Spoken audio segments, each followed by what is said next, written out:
Maut kalau mencabut nyawa, dia tidak melihat akte kelahiran, tidak melihat umur yang mana.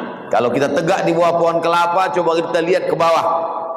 Kelapa yang tua tidak jatuh-jatuh, malah kelapa muda yang jatuh, bahkan mayangnya yang belum jadi kelapa pun jatuh ke bawah.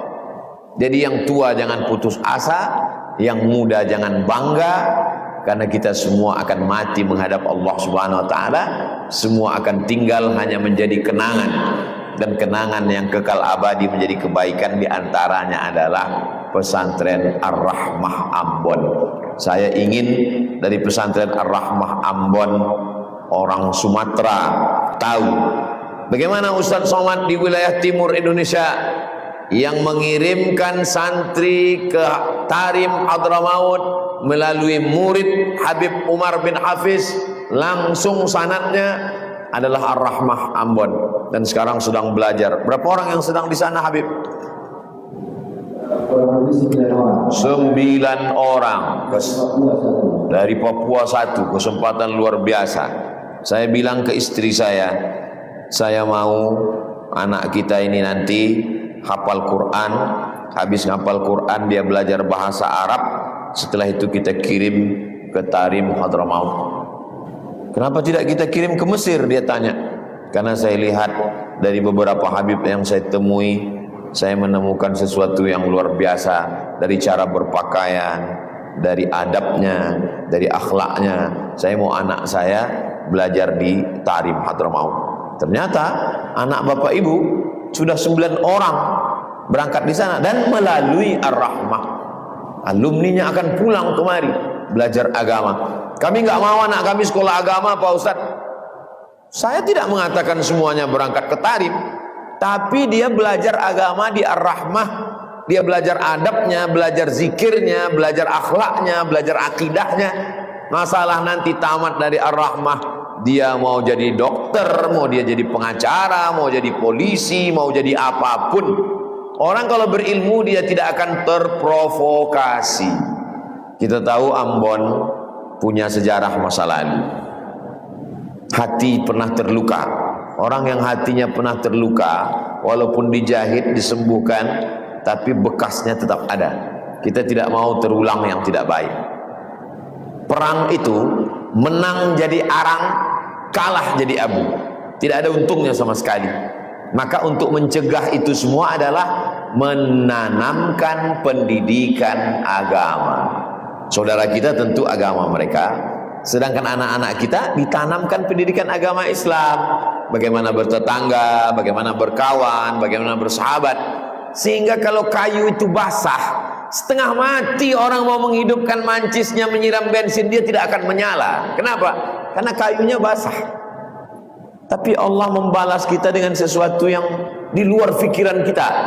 Kita berharap bahwa anak-anak kita ajarkan Quran, kita ajarkan hadis, kita ajarkan akhlak, kita ajarkan moral, etika. Tapi ternyata Allah berikan sesuatu. Ada saudara kita yang di seberang sana menjadi duta dari Ar-Rahmah, yang akan menceritakan bagaimana itu Ar-Rahmah. Sehingga kalau ada fitnah, oh ini Ar-Rahmah adalah jaringan teroris, mengirim dari sana, apalagi ustadz yang datang ini ustadz radikal namanya Abdul Somad. Itu selesai oleh Bang John, insya Allah selesai. Juru bicara kita insya Allah, beliau akan menjelaskan itu sedetil-detilnya. Kita doakan beliau sehat, panjang umur, supaya bisa menjelaskan bilisani qaumihi, dengan bahasa kaumnya. Kalau saya menjelaskan, ustadz menjelaskan, Habib menjelaskan, sulit. Ada saja cara Allah, ada saja yang dibuat Allah di luar dugaan kita. Allah memberikan jalan. Maka Bapak Ibu yang dimuliakan Allah Subhanahu wa taala, selama beliau tadi berdiri setengah jam lebih kurang, dari awal sampai akhir tidak ada satupun kata yang menyinggung perasaan saya sebagai seorang muslim. Saya yakin juga perasaan Bapak Ibu juga sama. Dan dia tidak kaku, dia lepas seperti biasa. Itu kenapa bisa begitu?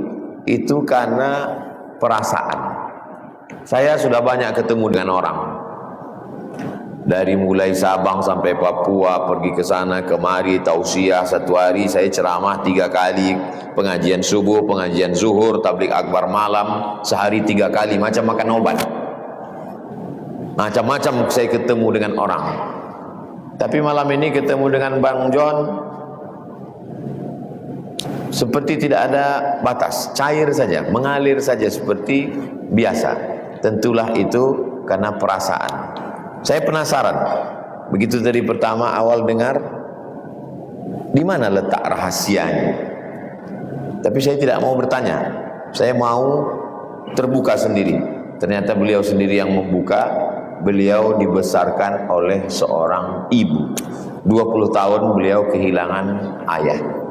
Orang yang dibesarkan ibu dengan perasaan, maka perasaannya akan halus, mudah merasakan perasaan orang lain. Itulah yang membuat kedekatan kita, karena ada hati.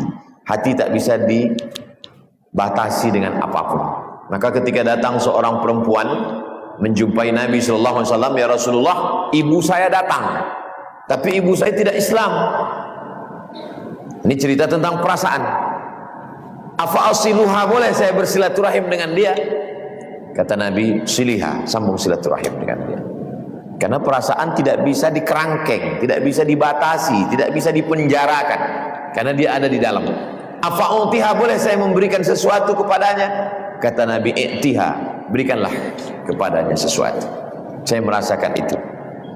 Rupanya beliau punya perasaan halus itu karena dibesarkan oleh seorang ibu.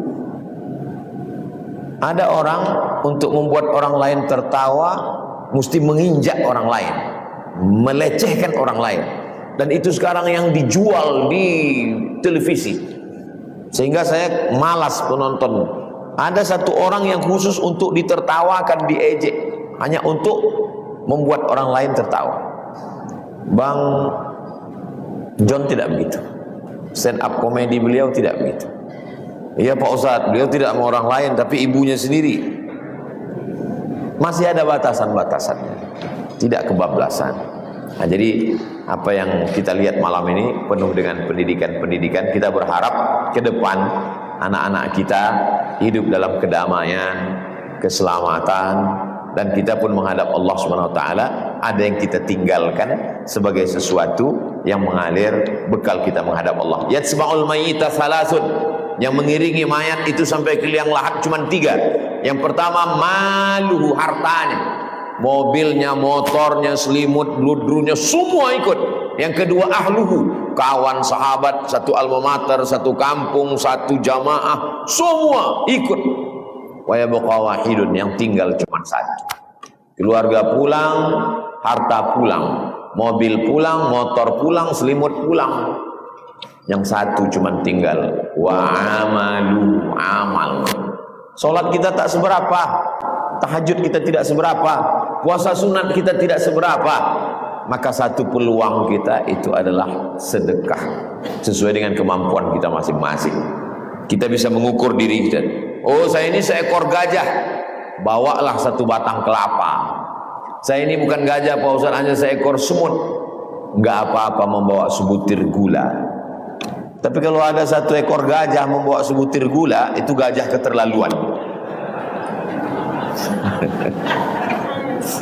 Sesuaikanlah dengan kemampuan kita masing-masing. La yukallifullahu nafsan illa wus'aha. Allah tidak membebani lebih daripada kemampuan kita. Kita akan lanjutkan setelah lelang-lelang berikut ini, karena Habib Rifki Al-Hamid beserta tim banyak yang akan mereka lakukan dalam penggalangan dana ini, insyaallah. Terima kasih. Wassalamualaikum warahmatullahi wabarakatuh.